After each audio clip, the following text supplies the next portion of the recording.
Welcome to the Boss Lady Talk Show here on CTL Media. I am Halimatu Sise. Today I have Aisha Keita as my guest. Welcome, Aisha. Thank you so much, Halimatu, for having me. Tell me about yourself. Well, my name is Isatou Keita, born and brought up in Banjul from a very humble home. I am the Vice President of the Gambia Press Union, a journalism trainer, and a social media specialist with Freedom House. I'm also a bachelor's degree holder in the journalism and digital media with a master's in international relations and diplomacy. How was it like growing up as a girl child? Hmm, interesting.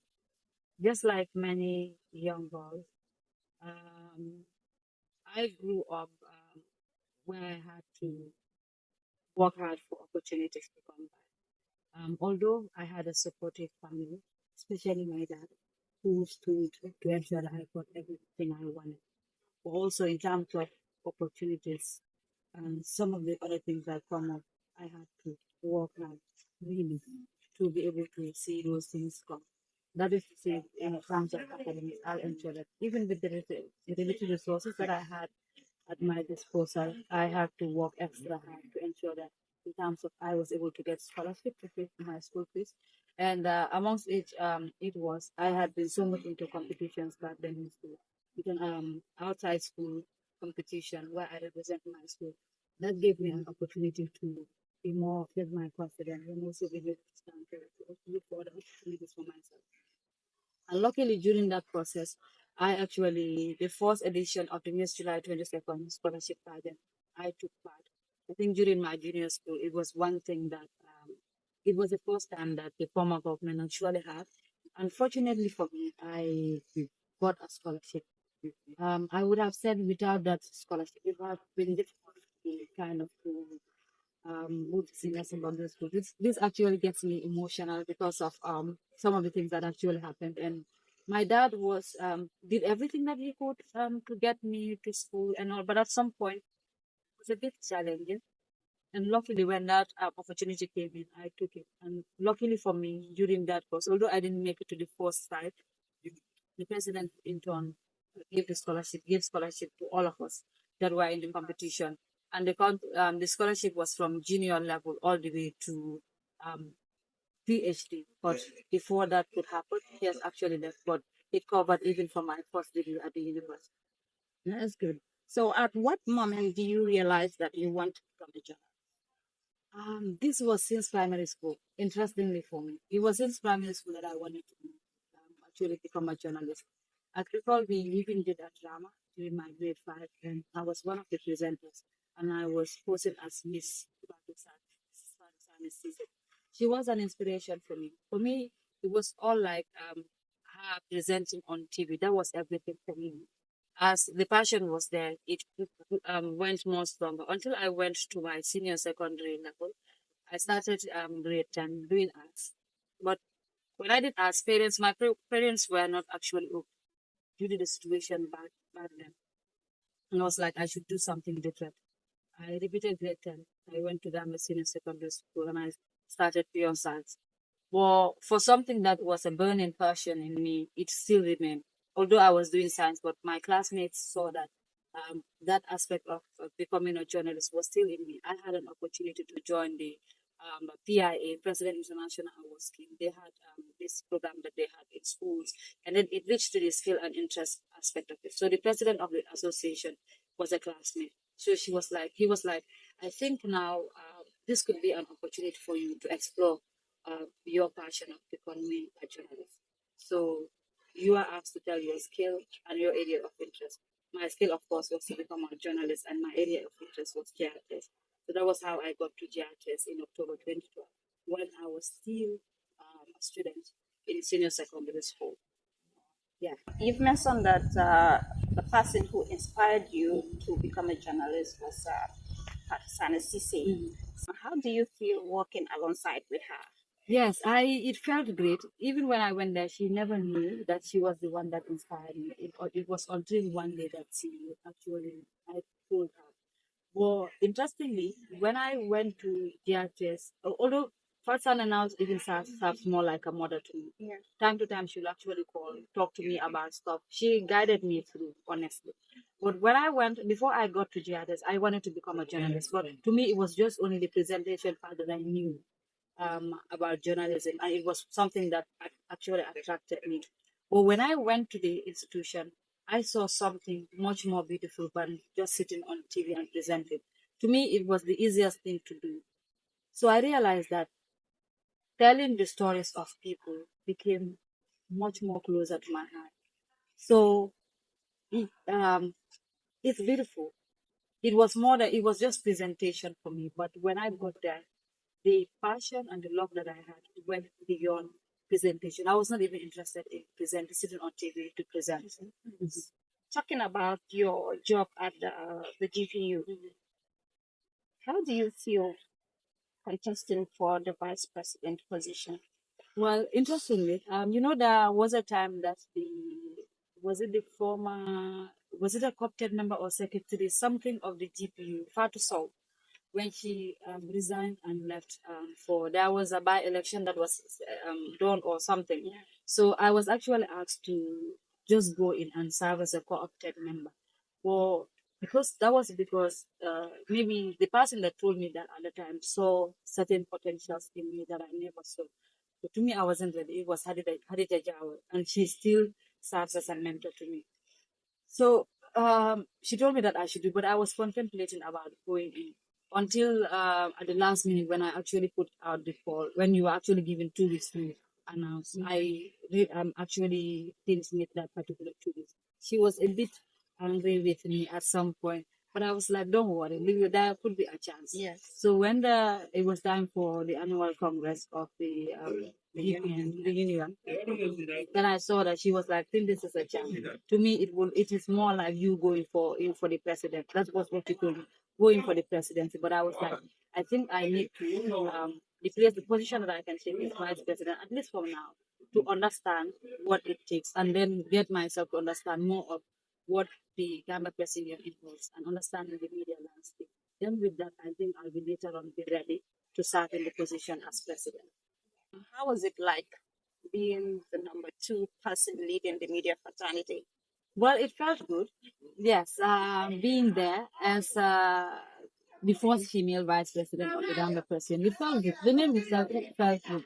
But what felt better was more like when I was starting as a journalist in GRTS, I had little or I just had little support from people, and that I had to force myself because I wanted to know everything that involves the practitioner. So I will always force and get to people to help me, to support me, to guide me in things and all that. So I saw I had the chance. Maybe I am confident or I can open up to talk to people, but not many young people had the chance to.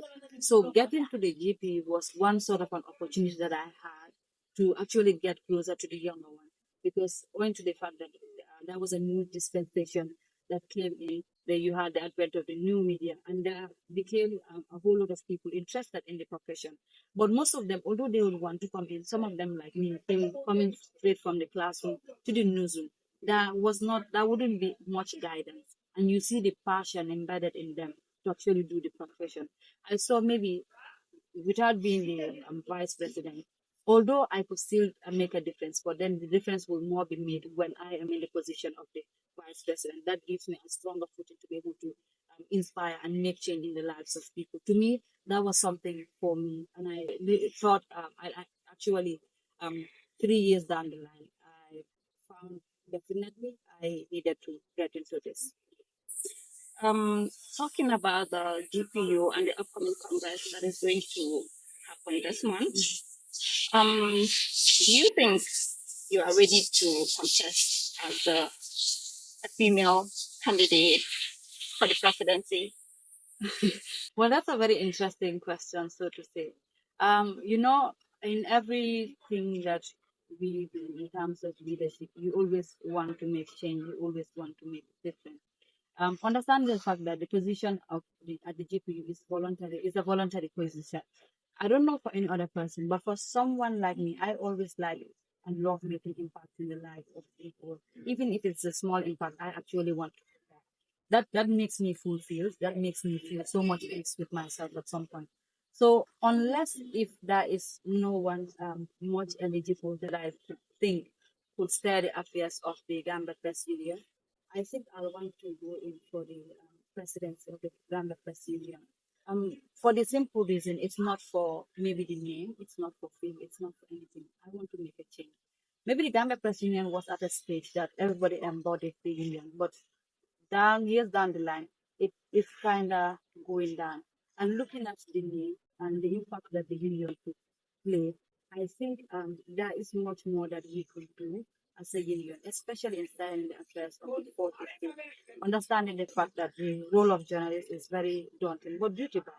And we have something that we don't under the kind of tool or what we have within us as journalists is a powerful tool that we don't even understand.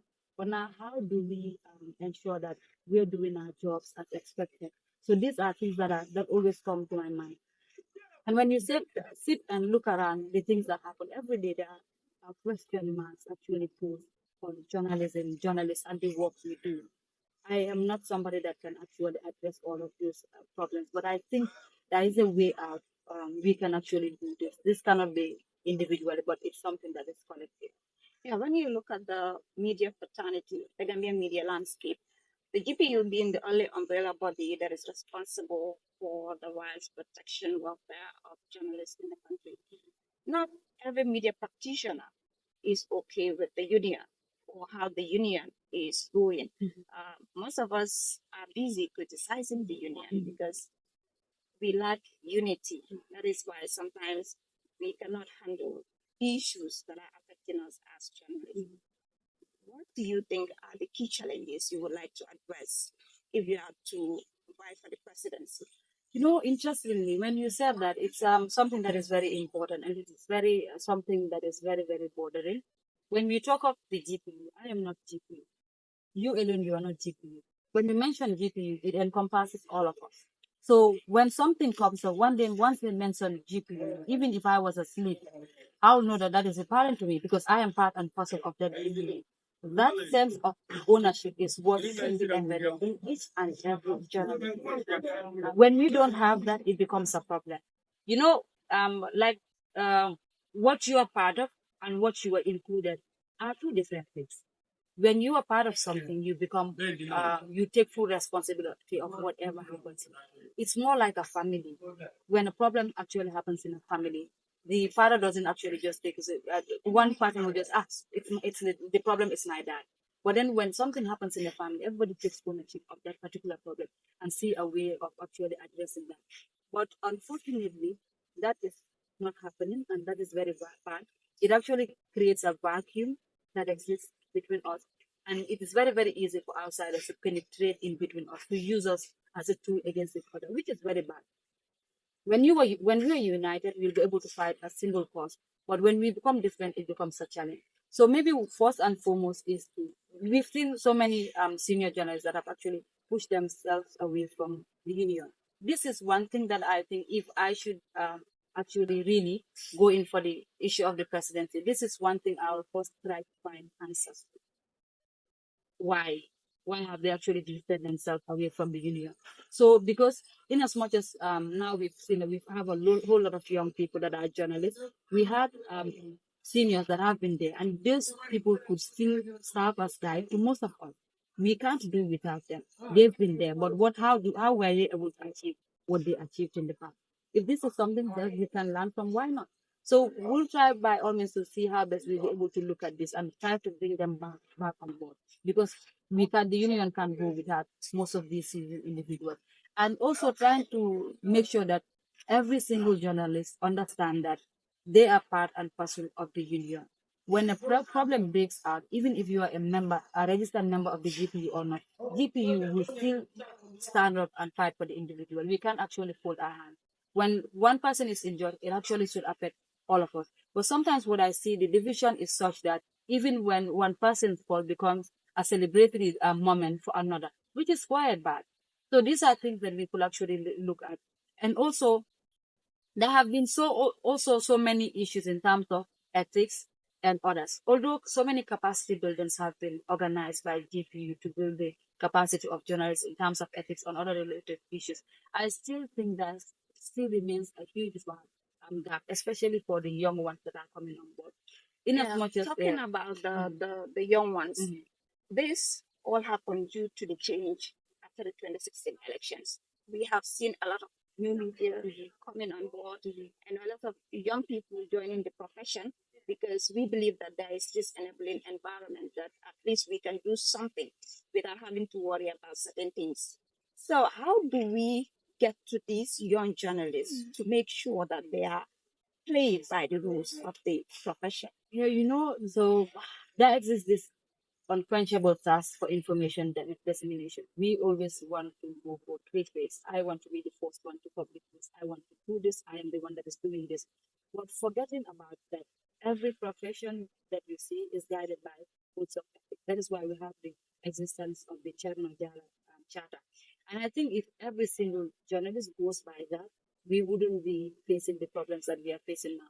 Like I said, most of these journalists that are coming up are driven by passion. So most of them from the classroom straight to the newsroom. Some of them would want to build their capacities, but don't have the means to build it. But for others, it might not. It depends on what their reasons are. But then we have gaps in most of these areas. And I think this could be something. Although Majak exists, the School of Journalism exists, you also have likes of Stratford and others that exist. It still depends on how best do we need to engage these young people to see what really is their need and how best do we help them to improve.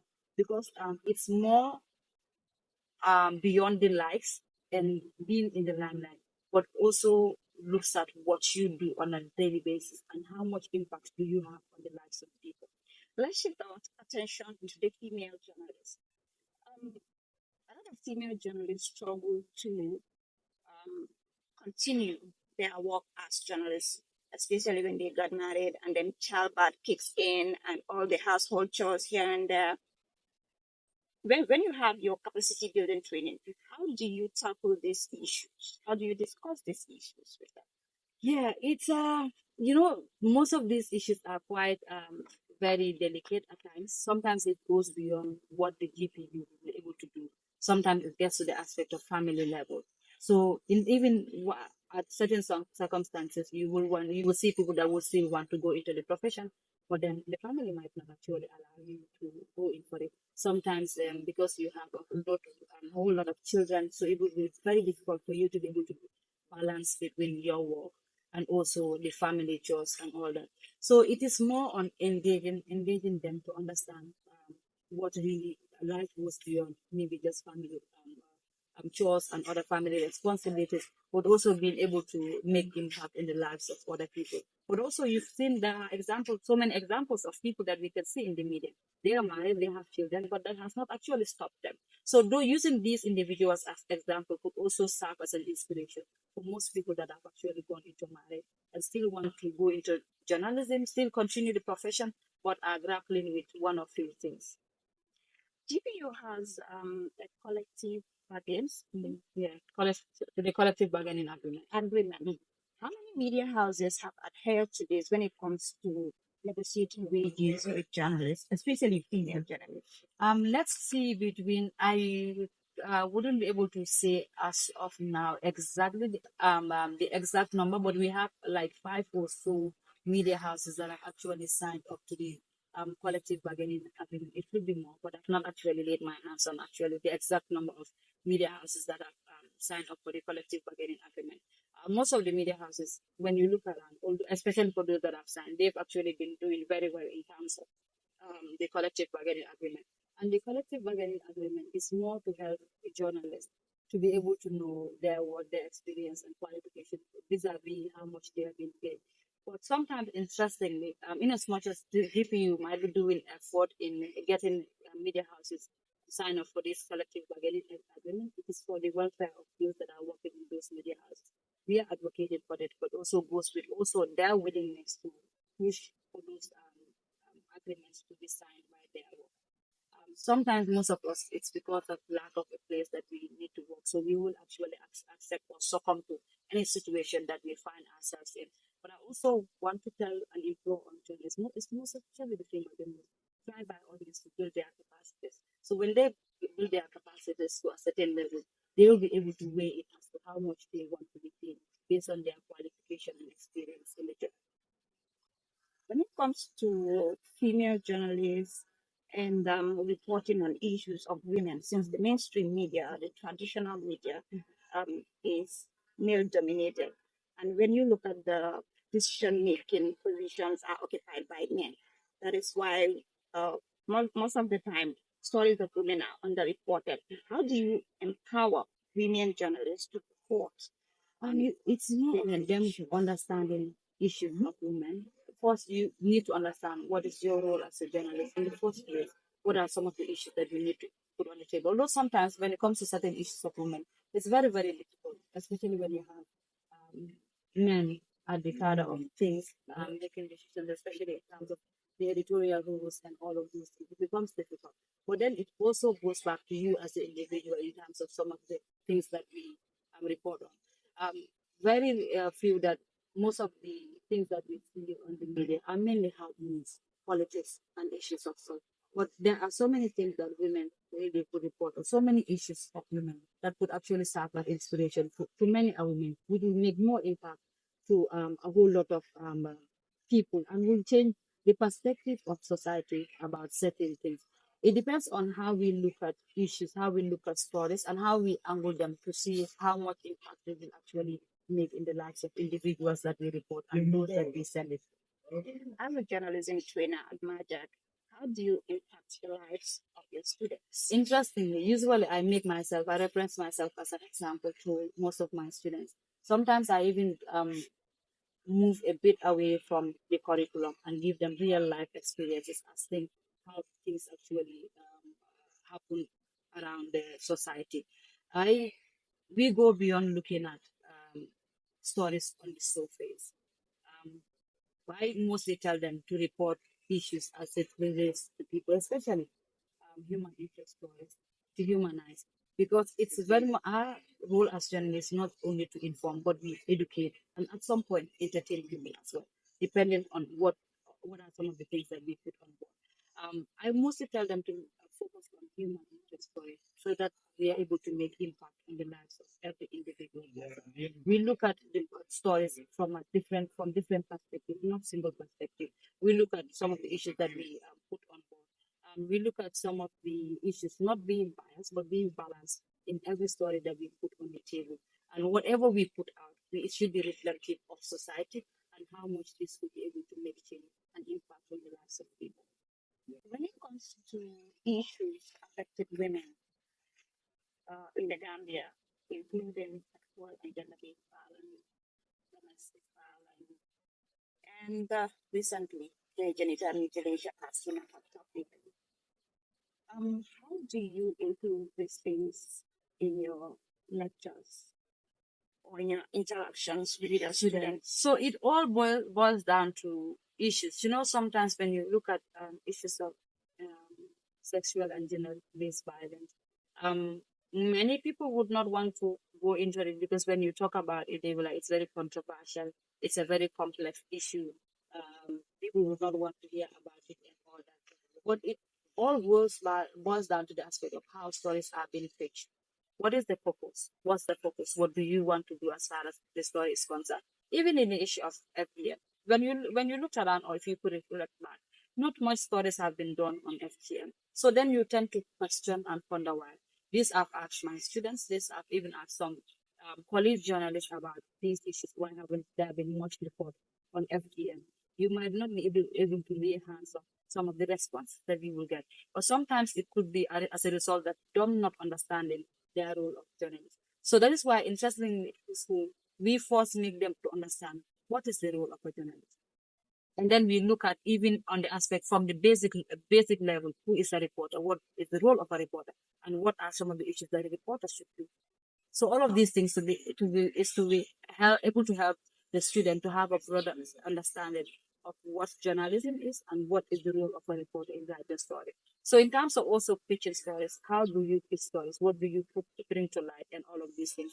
It all we can talk about FGM, but just not to make it so much so that you impose certain information on it.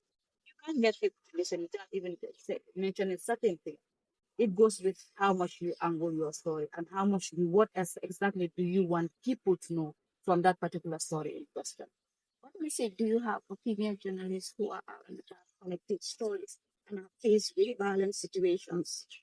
What I would say is that they should be resilient, they should be committed, they should be focused. They should also not be afraid to put certain issues on the table when they need to. Um, let them go for the stories as in as much as it is there for them to report on, and then let them focus more on how much they are able to make impact on the lives of people by bringing out the stories. Like it's always said, it's the fourth estate, and we are the voice of the voiceless. The story and the role of journalists goes beyond politics.